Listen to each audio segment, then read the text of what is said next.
तो भाई साहब आज हम जवाब देने वाले हैं बहुत ही अच्छे प्रश्न का। किसी ने प्रश्न पूछा था कि सर ये संयोजन अभिक्रिया है या फिर जो ये कैल्शियम ऑक्साइड है ये जल के साथ अभिक्रिया करके कैल्शियम हाइड्रोक्साइड बना लेता है, लेकिन ये ऊष्मा क्यों निकलती है, ये निकलती क्यों है, ये इसका कारण पूछा है।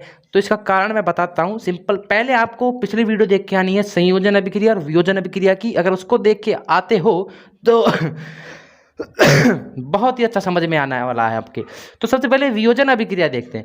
वियोजन अभिक्रिया में क्या हो रहा था कि जब भी हम किसी चीज़ को तोड़ना चाह रहे थे, जैसे पीबी एग्जाम्पल ले रहे हैं, हम सिंपल लेते हैं, FeSO4 को जब हम तोड़ते हैं तो यहाँ पे ऊष्मा देते हैं तो क्या बनता है Fe2O3 plus SO2 plus SO3। इसको ऊष्मा देनी पड़ रही है तोड़ने के लिए। और सिंपल सा लॉजिक है, कोई चीज़ जुड़ी हुई है, इसको अलग करना है तो हमको क्या खर्च करनी पड़ेगी, हमारी ऊर्जा खींचना पड़ेगा ना इन दोनों को अलग करने के लिए। तो सीधी सीधी बात है, जब अलग करना है, जब वियोजन करना है तो ऊष्मा देनी पड़ रही है ना। लेकिन यहाँ क्या कर रहे हैं हम, इसका बिल्कुल उल्टा कर रहे हैं। यहाँ दो चीज़ों को जोड़ रहे हैं, ठीक है ना, दोनों चीज़ों को जोड़ रहे हैं। तो इसका उल्टा होना चाहिए या नहीं होना चाहिए। इसमें ऊर्जा देनी पड़ रही थी जब तोड़ रहे थे, तब जोड़ेंगे तो क्या होगा, ऊष्मा निकलनी चाहिए। ये तो हुआ पहला लॉजिक। अब दूसरा लॉजिक सुनिए। जब भी बंध बनते हैं ना, बंध बनते हैं या फिर यौगिक बनते हैं, यौगिक जुड़कर बनते हैं,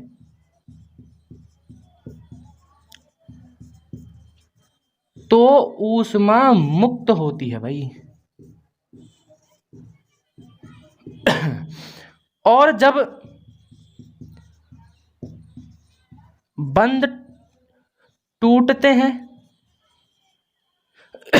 तो ऊष्मा खर्च होती है।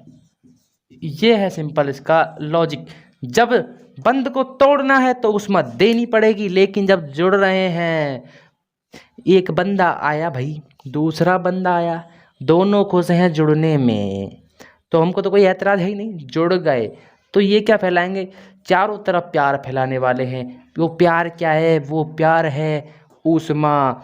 तो जब भी संयोजन अभिक्रिया होगी तो ऊष्मा निकलेगी।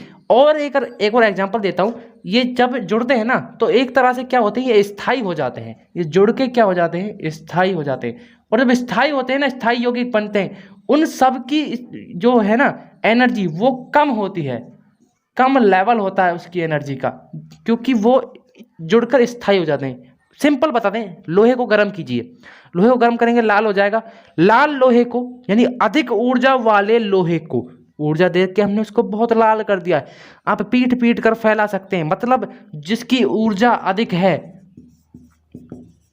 वो क्या है, अस्थायी है। ऐसा ही है ना, उसको पीट कर हम फैला रहे हैं यार, स्थायी नहीं है। लेकिन जब वो धीरे धीरे ठंडा होता है यानी कठोर हो जाता है, फिर वो स्थायी हो जाता है। कब स्थायी हो जाता है, जब उसकी एनर्जी का लेवल कम है। अब दिमाग में बैठाइए इस बात को कि ये दोनों जुड़कर एक उत्पाद बना रहे हैं यानी स्थायी हो रहे हैं।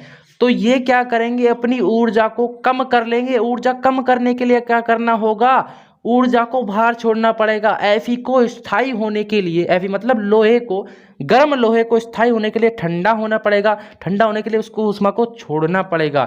तो 3-4 लॉजिक बता दिए हैं कि इसमें ऊष्मा निकल क्यों रही है।